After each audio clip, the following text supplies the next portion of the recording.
Hello, Gateway family. We are so glad that you're joining us today. We miss you all so much and are looking forward to when we can worship and meet again in person, hopefully soon. I have some exciting announcements though this morning. We are truly thankful for your faithful generosity during this time of crisis. I know that some don't have jobs, that they're struggling from week to week, and others of us are not. But thank you. Thank you for being so faithful to God with your giving. With that, the elders continue to keep our ears and eyes open for areas that we might be able to fill a need, help out. Step-by-step approached Gateway and asked for a very specific need. And we were glad to be able to give a donation to their mom's program for Mother's Day event they were doing. So I want to let you know that we did that, and it was very heartwarming to be able to contribute in that way. And with that, we also want you to know that if you're struggling, or if you know someone that's close to you or in your circle of influence that needs help, needs assistance, it's something that we're able to help with, to fill a need, we would love to know. So please let us know if there's that need for you or someone that you know. We're unsure when we'll be able to meet again in person, when we'll be allowed to, and when that happens, we don't know if we'll be able to get into the high school yet and what they're going to do for keeping it closed to rentals. So with that, we are looking and searching for alternative meeting places that will work for us. And we'll keep you updated and posted on that as well. As you heard in last week's announcements, I am leading the pastoral search team, and I'm happy to say that we have the team all assembled and ready to go. So excited. Our first meeting is going to be on Zoom. Yay! Hopefully we'll be able to meet in person at some point with that as well. But we're excited to get going and start looking at the selection of our next pastor. We'll keep you updated and posted as we go. With that, I wanted to introduce this morning to you my very good friend, Brian Rayburn, will be giving us the message this morning. And his teaching has always been very meaningful to me. He is able to connect so well. He is a pastor of the youth down in Ventura, California. Was up in this area for a while. They moved to Ventura, but he'll be giving us the message the next 3 weeks. So with that, let's see what Brian has for us this morning. Good morning, Gateway. I am so excited to be with you. If we don't know each other, if we've never met, my name is Brian Rayburn, and I'm a pastor down in Ventura, California. I have a lot of history with a number of families among you. They're some of our dearest family and friends. And so it's such an honor to get to join you this Sunday and the next two. So if you hate this Sunday, you may not want to join us for the next two. But I hope that God would bring something to you from His Word. And I'm just going to really look forward and be praying that God would use our time together. I look forward to it. We're all trying to find ways to survive this catastrophe right now. Some of us have taken up new skills. Some of us are doing a lot of nervous baking, and many of us are binge watching The Tiger King. At the Rayburn household, I've been held captive for well over 3 weeks to Sesame Street. If you have a toddler at your house, you understand that Paw Patrol or Sesame Street is your only reprieve to use the bathroom all day. If you're not up on the street, I'll catch you up. Last week, Abby Cadabby asked me if I was having some big feelings. Well, I am having some big feelings. Abby, you see right through me. I wonder if you're having some big feelings too. Maybe quarantine is revealing that you're an anxious person. You have a lot of fears right now. Maybe you're annoyed. Maybe you're stressed out about the future. Maybe the big feelings you're struggling with is how everybody else seems to be dealing with this pandemic and your annoyance with those people. I'm convinced that what this quarantine will reveal will be greater than what it destroys. And so this morning, I want to hold up a mirror, if you will. I want to look at how we're behaving in a distinct manner, or at least that we should, and then ask the question, when we look in the mirror, do we like the reflection? We're still in the desert lesson series, and where we left off last week was God revealing himself as provider with manna and quail. He'd do it again with water from a rock, and then the Amalekites attack, and again God delivers the nation of Israel.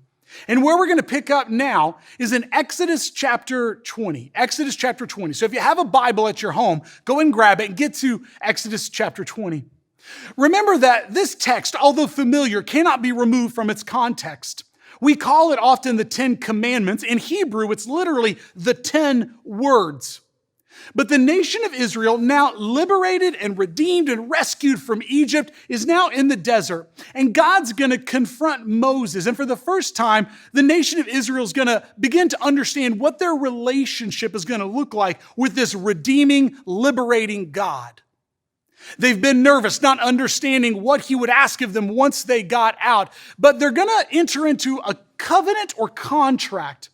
Why that's significant is this covenant, this contract, is not what will save the nation of Israel. That has always been and remains faith. They are already a rescued, liberated, and the Hebrew word redeemed people. Rather, this contract obligates the people to God and God to the people. God says, if you will but listen and obey, then you will be my special possession, my special people, a kingdom of priests, showing my goodness and salvation to the world. No, it wasn't saving. They've already been saved. They've already been redeemed and liberated. This is a response of a grateful people to the God who has redeemed them. The rabbis throughout history have talked about how obedience to the law is an act of recreation. That when we're obedient, we push back the darkness. We join God in his redemptive work of making all things good again. So join me now in Exodus chapter 20. We'll actually back up one verse to 19:25 so we get the whole context. Exodus 19:25. So Moses went down to the people and told them, and God spoke all these words. I am the Lord your God who brought you out of Egypt, out of the land of slavery. You shall have no other gods before me. He's going to say you're a redeemed people. You're a liberated people. You have been rescued. Now this is what the redeemed life looks like. But verse 3 flattened me as I got into the research. You shall have no other gods before me. I was a church kid who grew up in church who has never read this verse correctly.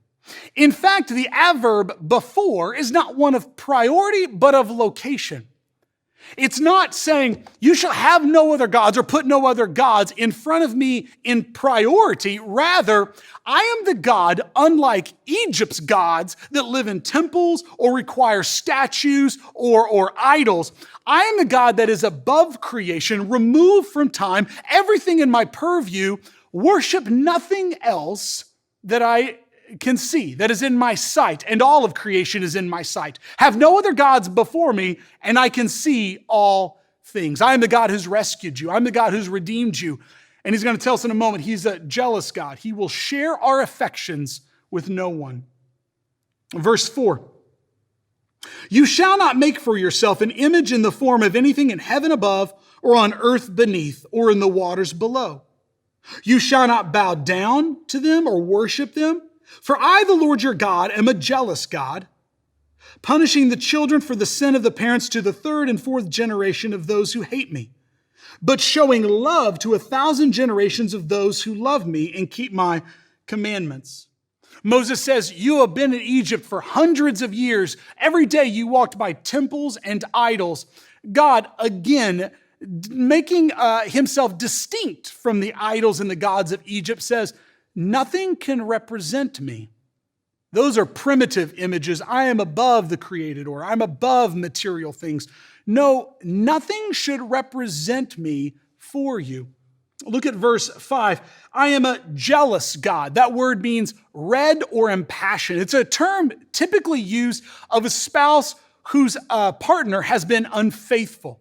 Again and again, God will couch faithfulness and fidelity in marriage terms because it's how he illustrates our relationship to him. No, I'm a jealous God. I'll share you with nobody. And in fact, your faithfulness has generational implications. Remember, Moses is speaking to a community, and God says, when you enter the promised land, if you want this to go well for you and your children's children, stay faithful. This doesn't mean that if your parents were unfaithful or committed a certain sin that it's going to be visited upon you. It's simply a generalization that children don't fall far from the family of origin tree. God says, you're going into the promised land, and if you want to stay there, if you want this to go well with you, the family being faithful to this covenant, these commands, that's how it's going to work. The first two commands really provoke a couple questions for me. The first is, if you were to have no other God before me, I would imagine we need to ask the question, do we have any idols in our life? And although I would imagine you don't have anything on your mantle above your fireplace, I wonder if you're trusting in anything to solve your problems other than God. If you're trusting in anything to provide comfort or shelter or provision other than God. That's a really helpful way of thinking about idolatry, isn't it? Am I trusting in anything to solve my problems other than God? The second question it seems to provoke when it comes to images is there any part of my routine that I use or expect to replace a vibrant, growing in opposition to static, growing relationship with God? I use the word routines because I think it looks like routines. We can come to bank on routines. Maybe this looks like if you don't have your Jesus is calling devotional time, God's not speaking today. God's not working today. God's not revealing today. God's not interested in you today. God's angry at you. That's a routine that may come to represent a vibrant relationship with God, a God who stands outside of time and geography, waiting to reveal, waiting to speak. Maybe it's a specific style or preference in worship music. If the worship pastor doesn't play this song this way, God's not in this place. You added drums or a guitar, that's not the way God works best. When we have routines that come to represent the totality of God's work, God uses this but not that, we're in danger. Moses says, no, you knew those things in Egypt. Our God is not like that. Verse 7, you shall not misuse the name of the Lord your God, for the Lord will not hold anyone guiltless who misuses the name. God giving Moses, and by proxy, the nation of Israel, his name in chapter 3 was a really big deal. He says, I want to be in relationship with you. This is what you will call me and how you'll reference me. The Hebrew here is literally, do not take my name upon your lips for a valueless purpose. A valueless purpose. Not to take an oath or a contract, swear it in my name and then not keep it. Don't use my name to curse another human created in my image. I think us being men and women of character, men and women of our word, matter. So don't any of us claim the name of Christ, claim to be a Christian, and then plan on welshing on a contract, being dishonest about our word, spreading false words about others. No, we're to be people whose word can be trusted. And especially in a small town like Ventura, don't invite people to our Easter service and be somebody whose word means nothing. Don't misuse the name of God. Take it on your lips for a valueless purpose, like swearing a contract or an oath you are not going to keep. Verse 8. Remember the Sabbath day? By keeping it holy, 6 days you shall labor and do all your work, but the seventh day is a Sabbath to the Lord your God. On it you shall not do any work, neither you nor your son or your daughter, nor your male or female servant, nor your animals, nor your foreigner. That's someone who's living among you that's not a resident and has no resident rights. Take care of them, provide for them, residing in your towns. Verse 11, for in 6 days the Lord made the heavens and the earth and the sea and all that is in them, but he rested on the seventh day. Therefore the Lord blessed the Sabbath and made it holy. This is an appropriated command in that Yahweh and the nation of Israel are not the first with a Sabbath. In fact, the Mesopotamians had a Sabbath long before the nation of Israel. It's going to be an appropriated commandment, and that's why we have so much clarification around it. But in contrast, the Mesopotamian Sabbath happened with new moons and with harvest festivals. And Yahweh tells Moses, no, you're going to rest on the seventh day of every week, just like God did in the creation process. It's on the seventh day that you rise above the created order. You rise above the plane of creating and making and accumulating. And you reflect that it is God who's ultimately your provider, God who will ultimately take care of you. Keep the Sabbath holy. It's interesting that in the time of the construction of Solomon's temple, the rabbis had a lengthy list of things that you could not do on the Sabbath. You couldn't harvest or pick any fruit or wheat or grain. You couldn't load or unload a donkey. You couldn't walk so far. You couldn't kindle a fire. But the rabbis came together and they said, should the construction of the temple continue on the Sabbath while it's being built? And the rabbis came up with a word called avot in the Hebrew. It means essential. It's as though they were saying that the worship of God is essential in all times. I understand that it is unwise for us to gather right now in person, but the worship of God and the gathering of his people in a digital space should be avot, essential, even in a time like this. And I would encourage all of us to spend some time in theological reflection as to what a Sabbath looks like while in quarantine. Because we all wake up every morning and it feels like Groundhog's Day, right? Sunday feels like Saturday. Saturday feels like Friday. Every day feels the same. Yet we're told to continue to keep the Sabbath even in times like this. It's avot. Continue to gather with us in our digital space. It's important that your family gather and keep the Sabbath. Leonard Sweet writes this: a true Sabbath requires ruthlessly closing some options. You cannot marry all the pretty girls. You cannot work at every company in town. You have to close some options. You either turn away from the worship of gods created by human hands, that's the alternatives to keeping the Sabbath, or your soul pays the consequences. The Sabbath is essential. Keep it with us. Verse 12, honor your father and your mother so that you may live long in the land the Lord God is giving you. Honor those who have given you life. This is also a communal command that as you go into the promised land, the only way that generation after generation will be protected and blessed in that is if you keep my commandments. Honor the values of your mother and father who saw me bring them out of Egypt. I realize that not all of our parents were believers, but we're told anyway to honor and to love them. Students, for you specifically, it seems unlikely that you'll respect and love a God you cannot see and disrespect your parents every day. And for those of us that are adults, realize you do not promote out of this commandment. You don't marry out of it. You don't age out of it. And while God understands boundaries, and those are necessary, at the same time, he abhors disrespect, a lack of love, and a lack of concern. Honor your mother and father.